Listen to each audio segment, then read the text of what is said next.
Okay. All right. This is number 3 on 9.5. It says a hospital recruiting company for doctors is conducting a study to determine whether the average doctor's salary in thousands of dollars is significantly more than $88,000. A random sample of 25 doctor salaries in thousands is given in the table. Test the hospital's recurring company's claim using a 1% level of significance. So the first thing that we need to ask ourselves in everything on the test and in 9.5 is this a mean problem? Are they asking us to test a population mean? Or is this a proportion problem where they're asking us to test a population proportion? So what do you think, Caesar? What type of problem is this one? A mean? Yes, it's a mean. Yeah. What gave you the idea that how'd you know this is a mean Because it says the random sample 24 is given in the table to the hospital. The average doctor salary. Exactly. Average is another way to say mean. Yeah. So saying determine the mean doctor's salary. Yep. So we know this is a mean problem. So we know too, when we go to, doing the p-value actual testing, we know to use instead is we're going to use the one prop z test rather than we're going to use the t-test. Correct. That's the proper p-value calculator test to find our p-value later on. And when we do proportion problems, it's the one prop z test when we do proportion problems. Sorry about that. Mixed up. Okay. All right. So for this particular problem, they say, is it safe to assume that n is less than 5%? N is always the sample size. And that is safe to assume that the sample size is less than 5% of all doctors earning a salary. And so what is n in this problem? No.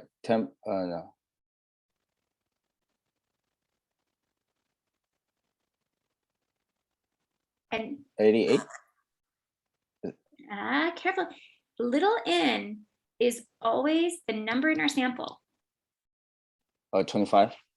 Yeah, because it's the number of numbers in this table Okay. here. Yeah. So 1, 2, 3, 4, 5. There's 5 down, and 1, 2, 3, 4, 5 across. So 5 times 5 is 25. Yes, 25 is in the sample. And then so right away, so they have some preliminary questions to make sure that we can actually use our calculator test to find the answer here. They say, is it safe to assume that the little n, that is the number in our sample, is less than 5% of all the doctors earning a salary? For you, most of the time, they don't even give us the number of doctors I'm thinking they probably mean in the United States, or they may mean even the whole world. But normally for this A, we just say yes. We just kind of wave our hand and be like, yeah, whatever, yes. We just say, usually that's just how we handle this part of it, because I think we only have 25 in our sample. And there's probably, whether they're talking about doctors in one particular hospital or they're talking about doctors all over the United States, it sounds kind of like,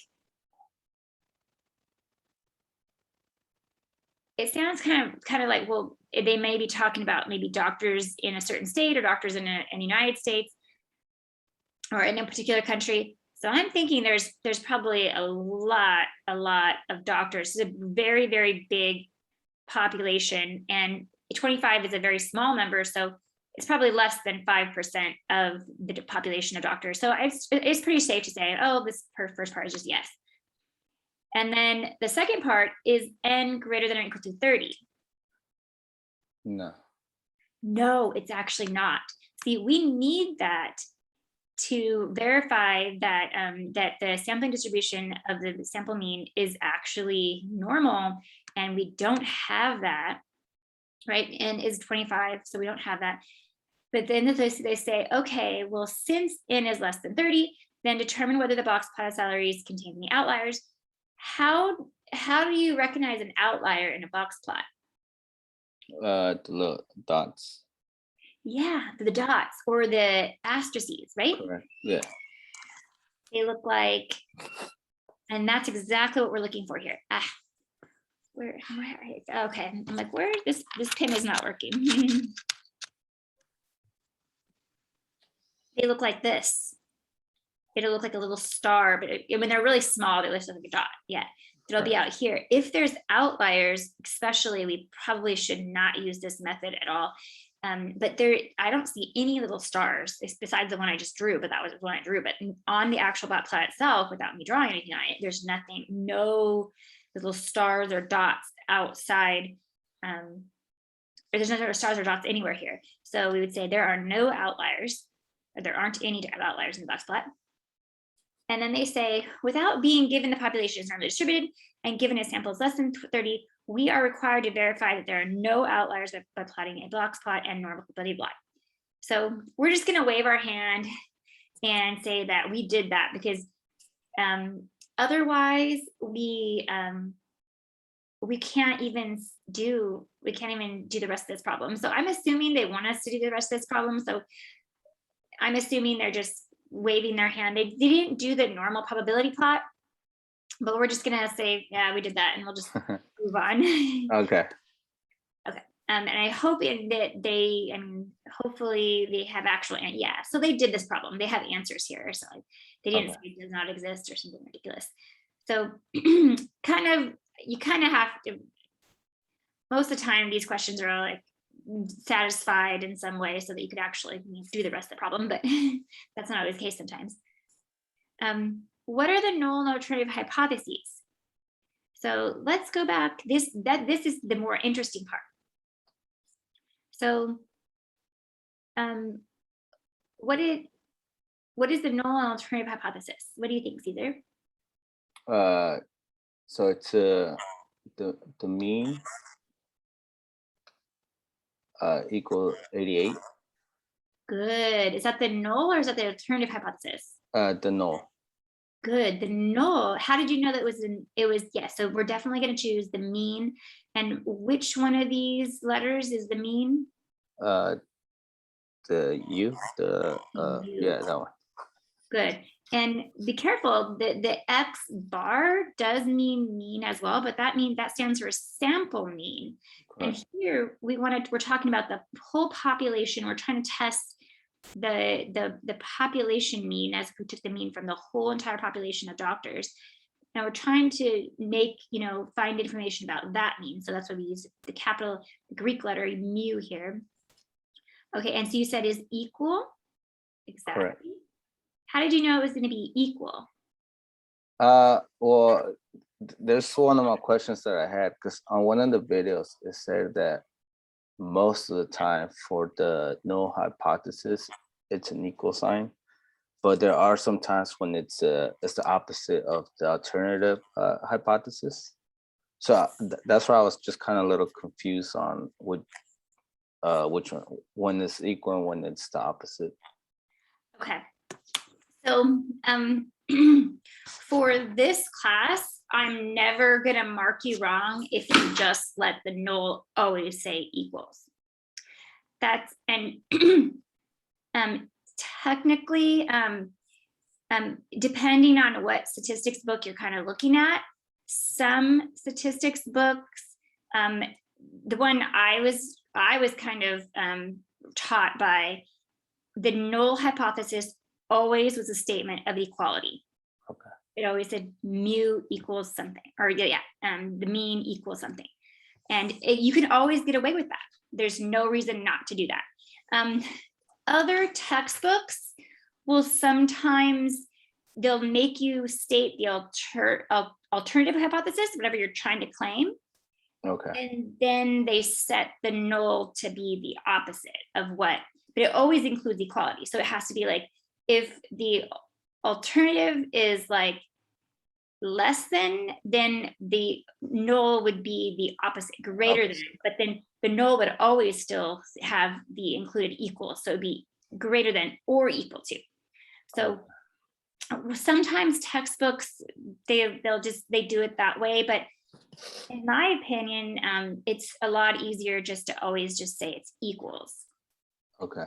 Because I know there was a problem. Can't remember which one it was. If it's on the practice test, that I had trouble because I was putting equal, but yeah, I figured out that I had to put the opposite. So if I think it was less than, so I had to put greater than equal to on my null hypothesis. Oh, okay. Let me know about problems like that. Do you remember which particular problem it was? I could look it up once we're done with this problem if you like. I have it open here, so Okay, okay, awesome. Yeah, we'll look it up later. What was I gonna say? Because I always want to make sure, if you guys want to always keep this equal sign in the null hypothesis, I want to mark you correct for that. okay. That's not wrong. Okay. Okay. I was on it for a while. I was like, why is it not equal? It's marking me wrong. So eventually I figured it out. Okay, and then what about the alternative hypothesis? Okay, so it's mean greater than 88. Good, excellent. And how did you know that it was greater than? Because it says is significantly more than $88,000. Excellent. That's exactly the keywords that I wanted you to point out. More than 88. Now, some people have a little trouble with this. If we're trying to write more than 88, how do you, which way do you face the alligators now? To the right. Wait, I'm sorry. Wait, so to mu. It's hard to read. Wait, more than 88. So is it this way? So like this, right? Do you mean this way? No, the other way. The other way, yes, exactly. I wasn't sure if I'm seeing the mirror image of you or Yeah, not. I was trying to figure it out. Because I think we're seeing like the mirror image. Correct. Exactly. The alligator's mouth has to be facing toward the larger number. And they said the doctor's salary, which the mean doctor's salary, the mean is more than 88. So the alligator's mouth should be facing the mean, right? Are you guys, rather than facing 88, because it's bigger than 88. You're okay with that? Yeah. Okay. There's some a little bit confusing. So yes, we want alligator's mouth facing. So we actually want the other direction. And the same variable, the mu, and then yes, then the 88 in here. They technically, I'm kind of upset that they put the percentage here. They did not put 0.88. Normally when we have, I'm sorry, no, I thought it was a proportion here. I thought it was 88%. No. So yes, the 88% is the 88 in regular, not decimal format, is correct here. Okay. Then and we'll just remember the 88 is in thousands. So okay. Based on the hypotheses, calculate the following. Round, and they want the test statistic and they want the p-value. So the easiest thing to do is just to enter all the information in the calculator, and we'll get our p-value and test statistic. With all of this data, we do have to put this into either Excel, or we have to put all of that data into our TI-84 calculator. You can go to like stats, edit stats, edit, and then list one, and enter all these numbers into list one. That's one way to do this. I think it's easiest just to go on Excel. And remember, we did Excel before, and just find the mean and standard deviation of this. We will need the sample mean and the sample standard deviation. I wonder, yeah, I think that's the easiest way to go. Or you can go, we can put all these numbers into into class calculator as well. I'm just gonna have to put them in one by one. So that's Oh. kind of a long process. Okay. I'm gonna try to see if I could use Excel just because I like being able to just copy and paste. Maybe it'll just let me copy and paste and find this quickly.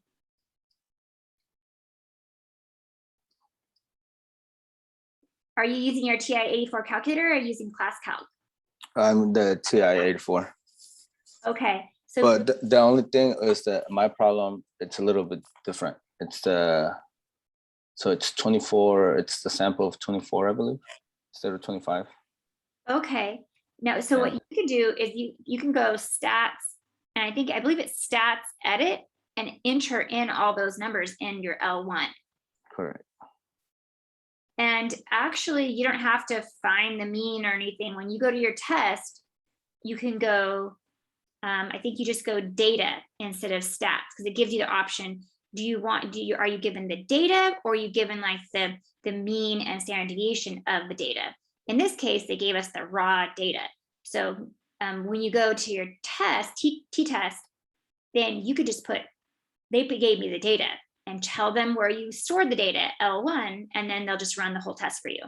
And you don't have to worry about, this extra step of finding the mean and standard deviation of the data. You don't have to worry about it. Okay. The only thing that when I go to t-test data, it asks for the mean, I believe. I don't know if you can see it.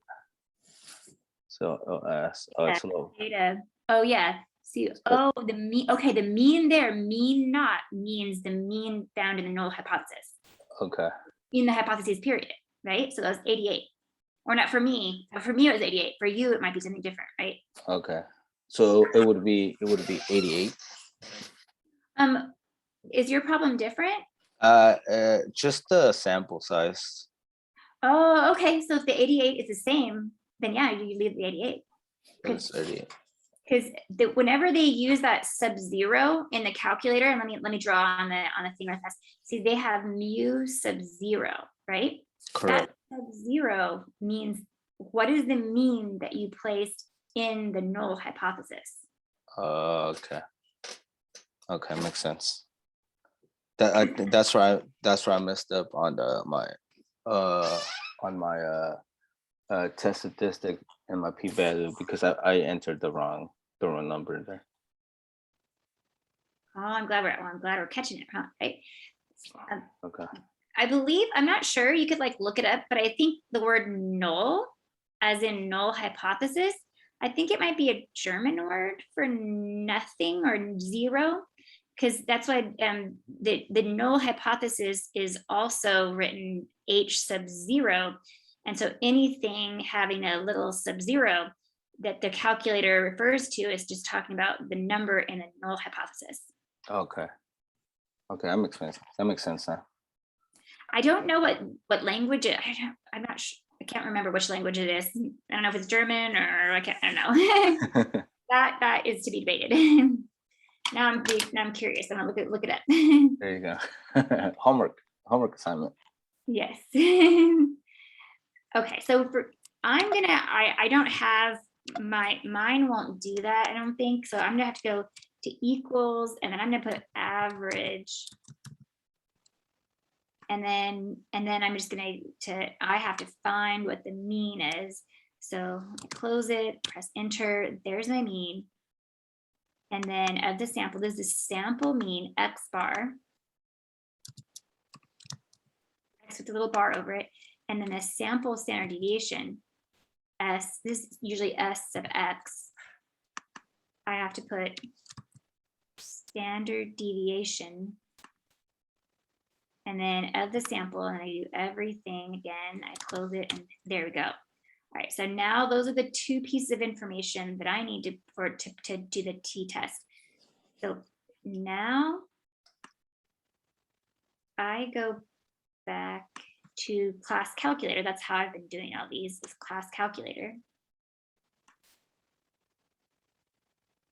And I enter the t-test.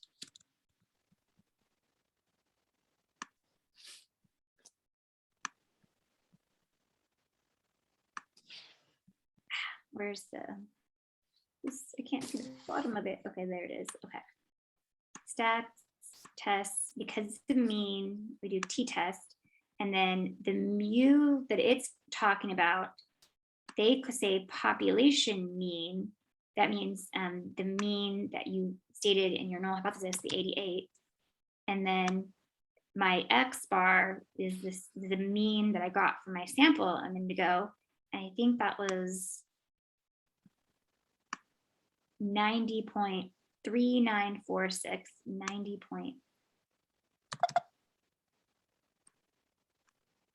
90.3496, and then my standard deviation was 4.9569. I'll just keep 4 decimal places. Hopefully that'll be accurate enough.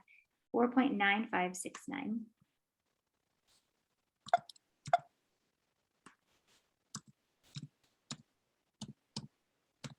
And then the last, what's the little n that I need to input? 25. Yes, 25. That was my. I think you got, it's 90.3694, I believe. Did I put it wrong? I think so. Okay, let's go back. The you're talking about the standard deviation or this mean, the 90? The mean. Okay, Yeah, the 90. I think it's 93.3964. Yeah. 90.3964. 3964. You're totally right. 396. Thank you. 64. There we go. All right. So this is kind of an interesting thing that, see, you have to kind of fill this out. It actually is, see, with the TI-84 calculator, you have to pick, do I want this one, or this one? You have to pick which one, and you like highlight it to do the test. And if you put the mu in front of it, then it makes it a little bit easier. But to understand what it's saying. So I look back at my null hypothesis that I have here that we decided. And it's this way, it's facing toward the mean, or in this case, it's the alligator's mouth is facing toward the left. So I have to choose the p-value that's next to the one on the left right here. See how this matches my ulterior hypothesis. Correct. And so this is the p-value that I want. And this is the p-value that you should have chosen when you did your test. So this is my p-value, 0.01118. So let me just write that out. 0.0118. And then notice also, it gave me the t statistic. That was another random thing that they just asked for. This is like the number of sample standard deviations. This is away from the mean, so it's 2.4. And this usually, the larger that your t statistic is, then the more likely that your p-value is going to be low. Okay. It's, and the more unusual that sample is. So it's 2.4172. And so like, now I'm all done with the class calculator. I don't think I need anything else from that, but let's just check that and make sure they're right. Yep, this is 24172, and then this is 0.0118. Yep, exactly right. And they said round to 4 decimal places. So let me just, they should accept these answers. Yeah, it looks like sometimes I'm a little bit, for whatever reason, sometimes these just don't like to accept the answer, and that makes me a little bit on edge. Let's see. That only had 4 decimal places. This one had, okay, they're accurate to 4 decimal places. Okay. So if I just put in those answers, it should just accept it. Okay, 2.4172. I like to put the answers in because sometimes some of these programs, some of them, these problems could be actually broken, or they could just, sometimes they're really weird. If the answer has to be in a particular format. Okay, it accepted it. Okay, for it to be marked correct, which is a little bit frustrating for me. So, but it's a free program, so we just work it. I'm trying to work these kinks out and get these. I'm gonna try to add extra if the answer has to be in a particular format. I'm trying to add things to the problem so it makes it clear for everybody. Okay. All right, so next we make a decision, and let me write our alpha down up here. So the significance is a 1% significant level of significance, which is our level of significance is alpha. So that's 1% significance. So what is our decision here?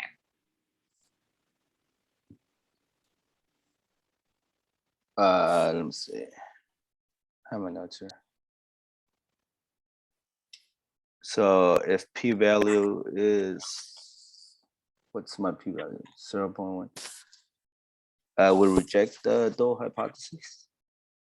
I'm sorry, if the p-value is what? If p-value is less than alpha, we'll reject the null hypothesis. That's correct. What's alpha? It's up there. It's they give it to you on top. Your level of significance. Yes, very good. I wanted to just make sure that you knew that alpha was the same as level of significance. Yep. And do we have to write this as a decimal before we compare it, or no? You can, but so it'll be 0.01. Yeah, it's a good, we would have to either write them both as a percent or write them both as a decimal, but have Okay. both in the same format to compare them. But yes, you're right. As a decimal, this would be 0.01. So I would just move the decimal place 2 places to the left and drop the percent symbol, and now it's a decimal. And so 0.01, so we're comparing 0.01 with 0.0118. So is the p-value less than alpha? Yes. And now be careful here, because this is kind of like saying we have 0 dimes, right? We have 1 penny, we have 1/10 of a penny, and we have 8/100 of a penny. This one is saying we have no dimes and just 1 penny only, no more. And it's zeros on all these others, right? Correct. So technically our p-value, because it has like this 1/10 of a penny here and 8/100 of a penny, technically it's very, very larger. Are you okay with that? Yeah. And you can, if you write the same number of decimal places here, like as 0.0118, if we write 0.0, so we have 4 decimal places here and 4 decimal places there, then you can just ignore the decimal places and just think about them as just whole numbers, all preceding decimals being dropped, and all the decimal, all the place values after we could take into consideration. So this is like comparing 118 to 100. 118 is slightly bigger. Are you okay with that? Yeah.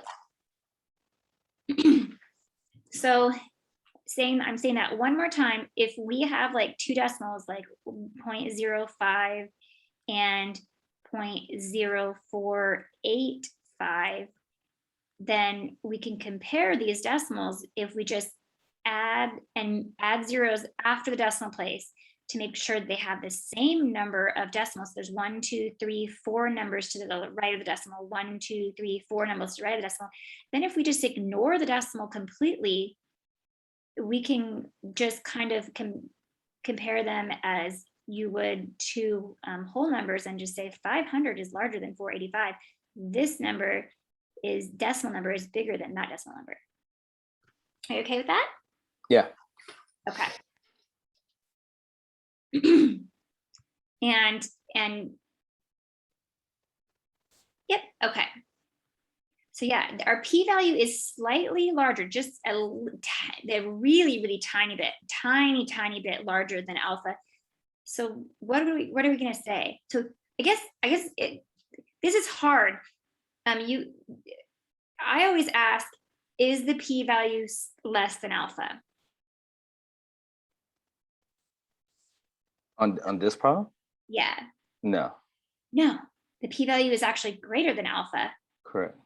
So are we going to reject the null hypothesis? No. No, we fail to reject the null hypothesis. We only reject the null hypothesis. Or what people liked is when the p-value is less than alpha, then we reject the null hypothesis. And some students say, if the p-value is low, then the null hypothesis must go. If the p-value is low, the null hypothesis must go. And in this case, the p-value is just not low enough to reject the null hypothesis. So we say fail to reject the null hypothesis. Are you okay with that? Yeah. Okay. And this kind of makes sense because the alpha sets for us what is unusual. Anything less than 0.01, they're telling us, is unusual. This is not less than 0.01, so apparently in their book, it's not unusual enough. And then the reason why we reject the null hypothesis is because the sample is so unusual. It's so unlikely to occur if the null hypothesis was true that it's evidence against the null hypothesis. Are you okay with that? Correct. Yeah. Okay. That makes sense. All right, and then so now our final conclusion is, what is our final conclusion going to be? So there's not enough evidence to support alternative hypothesis. Good, exactly. Yep, there is, whenever you do not reject the null hypothesis or fail to reject the null hypothesis, then you say there is not enough evidence. So those go together. I do not reject the null hypothesis, so I do not have enough evidence. Are you okay with that? Yeah. Okay. Works for me. And this is a little bit confusing to me. Let me see. There is not enough evidence to support the claim that the population's mean doctor's salary is significantly more than, yes, okay. I like that. But what was the other wording? Okay, there is not sufficient evidence to reject the claim. That's kind of weird. To support. Yeah, we want support. I'm not sure why. That's just weird the way they're saying that. I'm gonna try and figure out what they really mean by that, but let's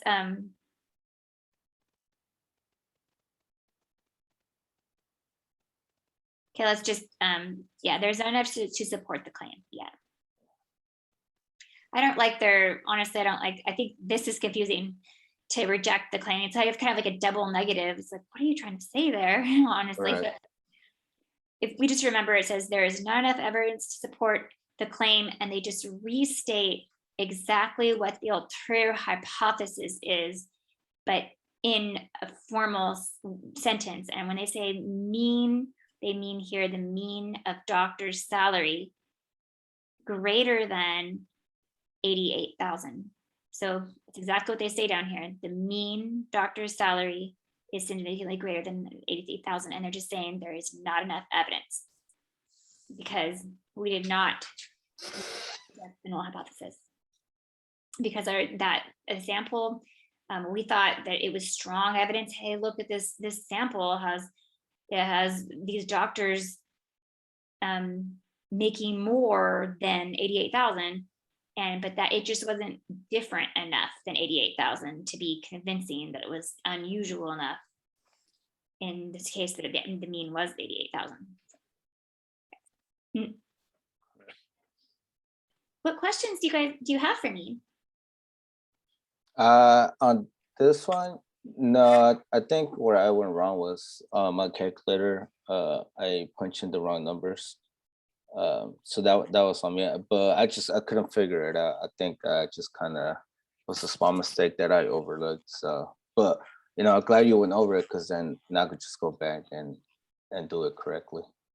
Awesome. And so honestly, sometimes the wording, how they have it, and when you click on the arrows, sometimes it's a little confusing too. So sometimes I miss. No, when you make the decisions and the conclusion. Oh, you're talking about down here. Yeah, correct. So sometimes they're a little confusing, but I have my notes here, so I always kind of refer back to them. So I kind of go with what I have on my notes. Okay. Yeah, it's usually there is enough evidence to support, because it always should say there's either enough evidence to support the null hypothesis or the alternative. They always talk about the alternative hypothesis. Correct. There is not enough evidence to support the alternative hypothesis, or there is enough evidence to support the null alternative hypothesis.